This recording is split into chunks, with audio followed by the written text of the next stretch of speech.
మోడీ గారు ప్రధానమంత్రిగా ఏం చేయాలి? మోడీ గారు ప్రధానమంత్రిగా నిలబడి అన్ని మతాలు ఒకటే, ఈ రాజ్యాంగం మన రాజ్యాంగం, దీనికి మేము కట్టుబడి ఉన్నాం, ఇన్ని మతాలు, ఇన్ని భాషలు, ఇన్ని ప్రాంతాలు, ఇన్ని కులాలు ఉన్న భారతదేశం మనది అని చెప్పాల్సిన మోడీ గారు ఒక పక్కేమో మణిపూర్ లో క్రైస్తవులను చంపిస్తాడు, ఇంకో పక్కేమో ముస్లింల వక్ఫ్ బోర్డు తెచ్చి వాళ్ళని అణిచివేయడానికి చూస్తారు. మరి ఇది కాదా అండి టెర్రరిజం అంటే? ఇంటర్నల్ టెర్రరిస్ట్ మోడీ గారే, బీజేపీయే. అదే ఆసరాగా తీసుకుని ఇప్పుడు బయట వాళ్ళు దాడి చేస్తున్నారు. ఇదే మోడీ గారు ఆయన పెట్టాల్సిన శ్రమంతా దేశం బాగు కోసం, ఇక్కడ వాళ్ళ కోసం, మన భద్రత కోసం పెట్టుంటే అసలు బయట నుంచి వచ్చి చొరబడి మనల్ని అటాక్ చేసే ధైర్యమే ఉండేది కాదు. ఈ రోజు ప్రతి సంస్థని మోడీ గారు దేనికి వాడుకుంటున్నారండి? ఈ రోజు ప్రతి సంస్థని, ఒక ఇంటెలిజెన్స్ అయితేనేమి, ఒక సిబిఐ అయితేనేమి, ఒక ఈడీ అయితేనేమి, ఆఖరికి సెబీ, ఎలక్షన్ కమిషన్, ప్రతి ఒక్కరిని మోడీ గారు స్వయంగా తన స్వార్థం కోసం వాడుకుంటున్నారు. కాబట్టే ఈ రోజు దాడి జరిగింది. ఏం చేస్తున్నారంటే ఇంటెలిజెన్స్, ఇండియన్ ఇంటెలిజెన్స్ అంటారే, అంత గొప్పగా చెప్పుకుంటున్నారే, మరి ఏం చేస్తున్నారు? ఇంగ్లీష్ మీడియా అప్పుడు మీరు అడగాల్సిన వాళ్ళని అడగాల్సింది. అప్పుడు కాదు కదా, అప్పుడు మాట్లాడిన మాటలు అప్పుడు మాట్లాడుంటామండి. ఇప్పుడు కదా మాట్లాడుతున్నాం, ఇప్పుడు కదా జరిగింది. హిస్టరీ గురించి తవ్వుకుంటూ పోతే ఇంకా బ్రిటిష్ వాళ్ళ దగ్గర నుంచి మొదలు పెడతామండి. ఆజాదీ తెచ్చింది ఎవరండి? కాంగ్రెస్ పార్టీ కదా. మొదలు పెడతామా? మీరు వెనక్కి వెళ్తామంటే నేను వెనక్కి వెళ్తా. అమ్మా ఇంగ్లీష్ మీడియా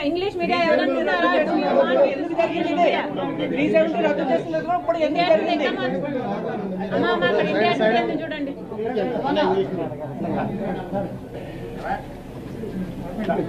జరిగింది చాలా ఘోరం. మన దేశం మీద దాడి జరిగింది. దానికి ఎవరు బాధ్యులు కాకుండా ఈరోజు అందరినీ వదిలేస్తే ఊరుకోవాలా? దేశ ప్రజలు ప్రశ్నిస్తే తప్ప?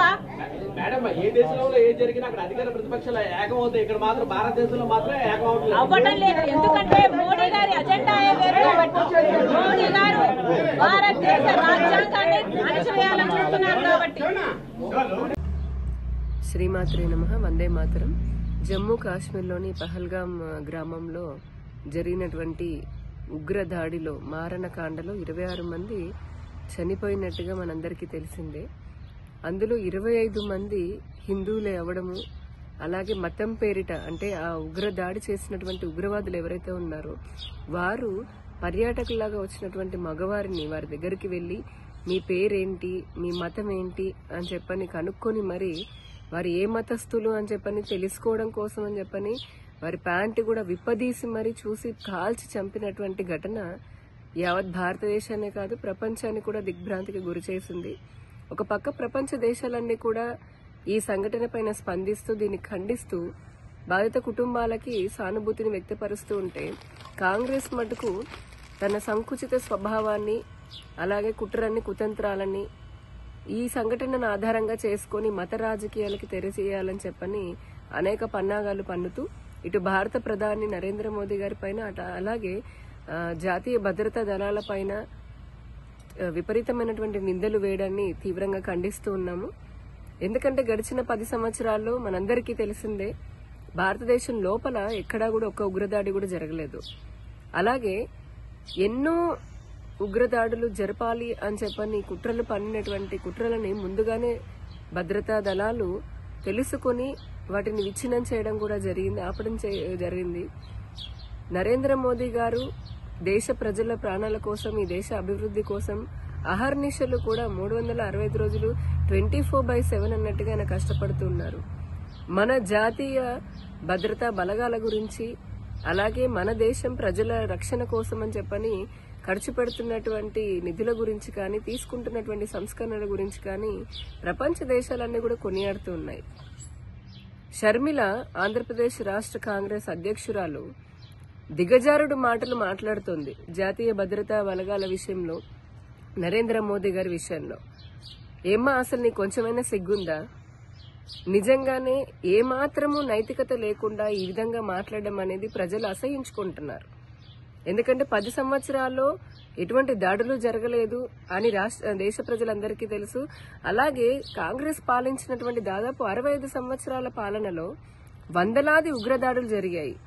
అంతెందుకు అటు కేంద్రంలో కాంగ్రెస్, ఇటు రాష్ట్రాల్లో కాంగ్రెస్ ఉన్నప్పుడు కూడా హైదరాబాద్ లోని గోకుల్ చాట్ కానీ, లేదా లుంబిని పార్క్ లో గాని, ముంబై పేలుళ్లు కానీ, ఎప్పుడు ఏ రైల్వే స్టేషన్ లో, ఏ బస్ స్టాండ్ లో, ఎక్కడ ఏ బాంబు పేలుతుందో, ఏ ఉగ్రవాది వచ్చి కాల్చి చంపుతాడని భయంగా బతికింది భారతదేశం. నేడు ప్రజలందరూ కూడా సురక్షితంగా ఉన్నారు. జాతీయ భద్రతా బలాలు చాలా పకడ్బందీగా పనిచేస్తూ ఉన్నాయి. ఇటువంటి సందర్భంలో మతం పేరిట ఈ జరిగినటువంటి ఊచకోతలో బాధిత కుటుంబాలు అయితే హిందూ కుటుంబాలు ఉన్నాయో వారికి అండగా నిలవాల్సినటువంటి కాంగ్రెస్ లేదా షర్మిల వారికి అండగా నిలబడకుండా ఉగ్రవాదులకి, వారి చర్యలకి మద్దతునిస్తున్నట్టుగా ఆవిడ చేస్తున్నటువంటి మాటలు, మాట్లాడుతున్నటువంటి మాటలు నిజంగా సమాజం ఏమాత్రం హర్షించదు. ఇంతవరకు ఉగ్రవాదుల చర్య పైన మాట్లాడలేదు ఆవిడ. ఉగ్రవాదులు గాని, వారికి సహాయం అందించినటువంటి వారిపైన ఎటువంటి మాటలు మాట్లాడకుండా భారతదేశం పైన, దేశ ప్రధాని పైన మాట్లాడుతూ ఉంది. దీన్ని బట్టే అర్థమవుతుంది షర్మిలకి ఉన్నటువంటి రాజకీయ అపరిపక్వత లేదా ఆవిడకున్నటువంటి మత సంతుష్టీకరణ భావజాలాన్ని మన అందరికీ అర్థమవుతుంది. ఇదే కాంగ్రెస్ కాదా మతం పేరిట దేశాన్ని విచ్ఛిన్నం చేసి లక్షలాది మంది హిందువుల ఊచకోతకి కారణమైంది? ఇదే కాంగ్రెస్ కాదా ఎన్నో హిందూ వ్యతిరేక చట్టాలని తీసుకుని రావడము, అలాగే సంతుష్టీకరణ, మైనార్టీ సంతుష్టీకరణ కోసము వక్ఫ్ చట్టంతో సహా అనేకమైనటువంటి చట్టాలని చేసి సంతుష్టీకరణ చేస్తుంది ఎవరు? ఆ రోజు మత రాజకీయం చేసింది ఎవరు? ఈ రోజు కూడా మత రాజకీయాలు చేస్తుంది కాంగ్రెస్ కాదా? ఇటువంటి వారా ఈ రోజున భారతీయ జనతా పార్టీని, మా చిత్తశుద్ధిని ప్రశ్నిస్తోంది? హిందువుల మరణాలు, హిందువుల ప్రాణాలంటే ఏమాత్రము లెక్కలేనటువంటి పార్టీ కాంగ్రెస్ పార్టీ. షర్మిల, మీకు ఇదే హెచ్చరిస్తున్నాము. నోరుంది కదా అని ఎంత పడితే అంత మాట్లాడుతూ బలైనటువంటి హిందూ కుటుంబాలని ఇంకా రెచ్చగొట్టే విధంగా, వారిని ఇంకా మరింత బాధ పెట్టే విధంగా మీకు మాట్లాడడం అనేది తగిన పద్ధతి కాదు. ఇప్పటికే మీ కాంగ్రెస్ నాయకులు ఎవరైతే ఉన్నారో అటు తెలంగాణ గాని ఇతర రాష్ట్రాల్లో ఉన్నటువంటి వాళ్ళు ఐ లవ్ పాకిస్తాన్, పాకిస్తాన్ పైన మా ప్రేమ ఉంది అని చెప్పని విరగబడి పాకిస్తాన్ పైన ప్రేమను చూపిస్తూ ఉన్నారు. మీకంతే మనుషులు భారతదేశంలో ఉన్నటువంటి ప్రజలని చంపడము లేదా ముఖ్యంగా హిందువులని మతం పేరిట చంపడము అనేది మీకు అంత ఆనందాన్ని ఇస్తుందా? ఎందుకంటే ఇప్పటికే కాంగ్రెస్ పార్టీ ఈ దేశాన్ని విచ్ఛిన్నం చేయాలనుకున్నటువంటి విచ్ఛిన్నకర శక్తులతో ఎప్పుడూ స్నేహం చేస్తూనే ఉంది. ఈ దేశాన్ని విచ్ఛిన్నం చేయాలనుకున్న శక్తులతో స్నేహం చేయడమే కాదు, వారికి ఎటువంటి సహాయ సహకారాలు ఎవరు అందిస్తున్నారో కూడా దేశ ప్రజలందరికీ బాగా తెలుసు. దయచేసి ఇప్పుడు ఈ జరిగినటువంటి సంఘటన పైన చౌకబార్ రాజకీయాలు చేయకుండా ఆ బాధితులకి అండగా ఉంటూ ఇక మీదటైనా సరే ఈ దేశంలో మతం పేరిట ముఖ్యంగా హిందువులను ఊచకోత కోసేటటువంటి ఉగ్రవాదానికి వ్యతిరేకంగా మీరు కూడా సహకరించాలి ప్రభుత్వాలకి. నేను షర్మిలని సూటిగా ప్రశ్నిస్తున్నాను. ఈ జరిగినటువంటి దాడిని ఇస్లామిక్ టెర్రర్ యాక్టివిటీ లాగా లేదా జిహాదీ టెర్రరిజం లాగా ఒప్పుకునేటటువంటి ధైర్యం నీకుందా? మేము సవాల్ చేస్తున్నాం. రండి చర్చకి. మీ కాంగ్రెస్ పాలనలో ఉగ్రదాడులు ఎక్కువ జరిగాయా లేదా మా భారతీయ జనతా పార్టీ హయాంలో ప్రజలని ఏ విధంగా మేము కాపాడాము అనేది తేల్చుకుందాం రండి.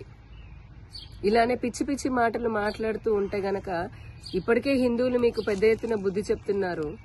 ఈసారి మరింతగా వారు పడినటువంటి బాధకి మీకు ఇంకా ఏ విధంగా బుద్ధి చెప్తారో మరి అటువంటి స్థితి మీరు తెచ్చుకోవద్దు అని చెప్పని కూడా హెచ్చరిస్తూ ఉన్నాను.